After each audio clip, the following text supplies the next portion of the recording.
Hey, what is going on, guys? So today we're taking a look at Bandai's newest Master Grade. This is the Gunner Zaku Warrior, something that caught me completely by surprise, and I think a lot of people were not really expecting this.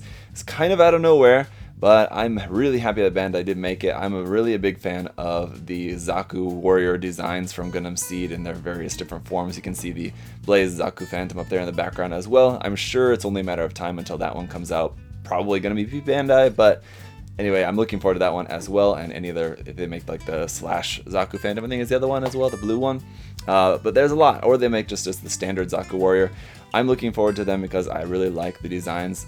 That said, the changes that they've made to the design here for the Master Grade, as I've said in past videos before, I think they kind of made it a little bit more along the lines of the Freedom 2.0, where they changed it a little bit in terms of some of the details and things like that.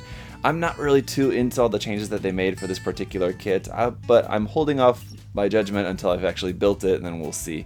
As it stands now, though, I do prefer like it to be more along the original design, but I don't know. We'll see once we get the kit built. As for the box, anyway, here the box art is really awesome. You get a really cool look here for the box art. So as usual, the box art is fantastic. And before we get into it, guys, just as always, big thank you to US Gundam Store for their support and sponsoring this review. So do check out the link to their site down below. You can use that coupon code there, ZakuAurelius10, to save 10% off everything on their site, including this kit or anything else you want to buy on there. You can save some money on that.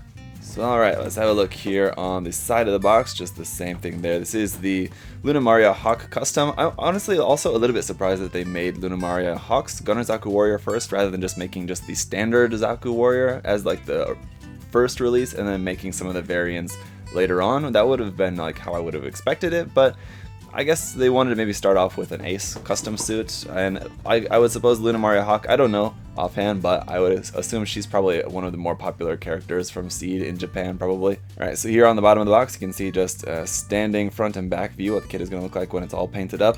One of the things I don't really particularly like is how they increase the size of this canister there, the energy container there on his back. I'm not exactly sure what that's called, the Tenga there that he's carrying on his backpack seems a lot bigger than I remember it being in other versions of the model and in the original artwork and things like that. So I'm not sure how much I'm really gonna like that. It's very large, but I don't know, I could be into it once the kit is actually built. Of course, the Gunner Wizard that folds out underneath the arm like that big giant long cannon, of course. Then over here a little bit about the inner frame. I'm expecting it to have, of course, a nice inner frame with it being a brand new Master Grade, of course. We've got some markings for that, figures, a seated and standing pilot figure there for Lunamaria Hawk. Then some more information over here, all in Japanese and English, and the rest of this too, it's all in Japanese and English, so there's some cool information you can check out there. On the box, on the top of the box, you can see some cool action poses here, but another thing they're pointing out here is how they've updated the design for the pipes on the legs. Instead of it being like a spring in there like with the Master Grade Zaku 2.0, it's just ball joint. They're just ball joint connected to each other, so that should be good. You don't have to worry about anything like inside those parts, so I think that'll be nice.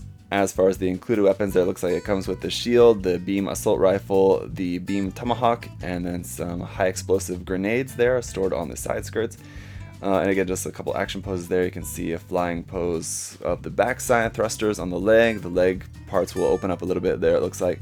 And then an unpainted completed model, just showing you how the kit is going to look straight out of the box, and it's looking pretty good. I don't think you're going to really be missing too much in the way of color apps for this, so even just straight out of the box, do some panel lining, top coating, and you'll probably be pretty set. List price for this kit being about 4,200 yen, so a very affordable Master Grade as well. As you can see, it's in a larger size box, although not very deep. It's a pretty thin box here, but we do have a good amount of stuff in here, obviously, so I think the list price for this is very reasonable. So take a look at all of the runners here in a moment. Of course, this just comes with marking stickers. I don't think it comes with anything. Definitely no waterside decals, but it looks like maybe no dry transfers either, maybe just the marking stickers. But alright, I want to take a look at the manual here first. So here it is, just the box art once again, the title up there at the top. Around here on the back, nice big reference photo there of a painted version of the model, so you can see that. It's looking a little bit more red in here compared to the artwork. I don't know, I guess just the shading on here, it's kind of hard to tell, but it seems a little bit more pink, but I don't know, here it looks a little bit more darker or more magenta there. In the center pages here, MS Tracks in CE, so you've got a bunch of information there in Japanese, and then really tiny, super little fine print down there You've got that all in English as well about the attack on Lohengrin. So I guess this is just about the Lohengrin Gate breakthrough mission. Down here we've got the painting guide for that, all in Japanese and in English as well. Painting guide for the mobile suits and then for the pilot figures there as well. Over here, just a little bit about the mechanism, some of the finer details. Just pointing out the molding of the head and the cannon, the cockpit hatch there, and the thrusters on the leg, as I mentioned before. Some cool things about that. About the weaponry down here. So obviously the giant cannon is of course going to be the main thing, but you do have some other weapons that you'll be able to use. I actually really like the design of that beam tomahawk as well. It's a pretty cool design. It's one of the updates to this design that I actually really like is the new beam tomahawk design there. So that's pretty cool. And then some information just about Luna Maria Hawk herself there. Alright, let's check out here the front page. In the front page, we've got some more about the Zodiac Alliance of Freedom Treaty. So some information here about kind of the backstory about Zaft, and about the mobile suit, and some other versions. There's the regular Zaku Warrior, the Blaze Zaku Phantom, and the Slash Zaku Phantom. So yeah, I'm looking forward to getting those other variants as well. And then some more about the Wizard system, expanding tactics. So you've got all of that there in Japanese and in English, so you can read through all of that. And then we've got our parts list here in the front, and it looks like we're going to be using pretty much everything included here. It looks like no polycaps. So it's going to be, once again, a kit that does not use any polycaps at all, interestingly enough. And it's just straight on into the construction. So we've got the head and the body first, and then the head, sorry, then the arms, then the legs, and skipping over the center page, and then the waist unit, and then the weapons, and it looks like the Gunner Wizard is going to be the last part that you're going to build, the backpack anyway. So you build that, and then it just shows you how to equip that and how to use that stuff, and then how to kind of hold on to the giant cannon. And then the very last thing here is the sticker guide, where to place all the stickers around on the kit. So I will throw some of those on there just so you guys can see how those are going to look in the review. Let's get into the runners. Alright, so first up we have one single foil sticker here, which I'm assuming is for the Mono Eye. And then a pretty sizable sheet of sticker markings here, most of them in white. You got some red and a few black ones on there as well, and a big blue one, which I believe is for a camera for the Canon. So a lot of these to go around on the kit. Then you've got this black wire and this red mesh hose to go over the top of that for, again, for the Canon, connecting the Canon to the backpack. Alright, so then runner A here is a nice big 4-color runner. We've got one clear part down there in the bottom, which I'm assuming is for the visor for the head.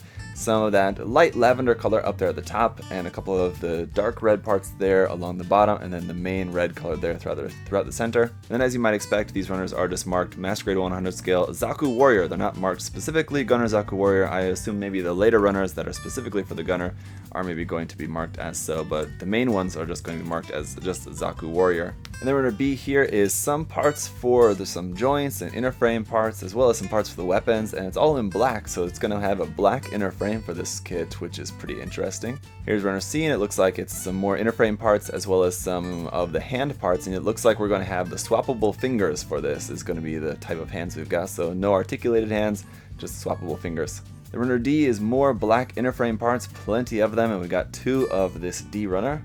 And that's continued onto runner E1 here, more inner frame parts and weapons parts here in black. And then we've also got runner E2 for a copy of this section of the runner here. But then runner F1 here is getting back to some more of the outer armor parts, so back to that main red color. We do also have runner F2, which is a copy of this half of the runner over here. And then runner G1 here is going to be our white parts for the kit, and you can see how this lower section down here, which are the parts that are specific for the Gunner variant, are sectioned off, so those can be omitted for later versions. Runner H1 is more parts in the darker red color, including our pilot figures over here, again in a segment of the runner that can be omitted for different variants later on. I'm assuming probably this part of the runner here will maybe be for pilot figures for a different one, for maybe the Slash Zaku Phantom or Blaze Zaku Phantom or something anyway. And then we have a copy of this section of the runner here for runner H2. Runner I1 is our clear pink effect parts here for the axe. And then runner I2 has a few more parts here in just a standard red color, so different from the other red colors that we've seen so far. And this is the first runner that is marked specifically as a Gunner Zaku Warrior there on the top. And then runner J here is in this light gray color, and this is obviously all parts for the Gunner, so this runner is also marked specifically for the Gunner Zaku Warrior. And then finally, runner K here in black is the parts for the pipes on the side of the leg, and you can see this runner is marked Advanced MS Joint 16, so very interesting that they label this runner as an Advanced MS Joint. That's usually what they use for the real grades, so I think this is the first time I've ever seen that used for anything other than a real grade kit, which is kind of interesting. So that is it for the unboxing, guys. This is going to be a cool kit no matter what I think about the changes to the design, which I'm still holding off my judgment for the time being, but I think either way the kit is going to be a nice one for sure. It looks like it's going to be a good quality master grade as far as I can tell so far, but we'll see once the kit is all put together. But I don't really expect to see any major problems with this. I think it's going to be cool, and I'm definitely looking forward to some more variants down the line. But for the meantime, let's just get this one built up if I can just get the box back together. There we are, and again, if you guys have any other further questions or comments, feel free to leave those down below. Again, thank you to USA Gundam Store for their support, and thank you guys for watching. I'll see you in the review coming up next. Bye bye.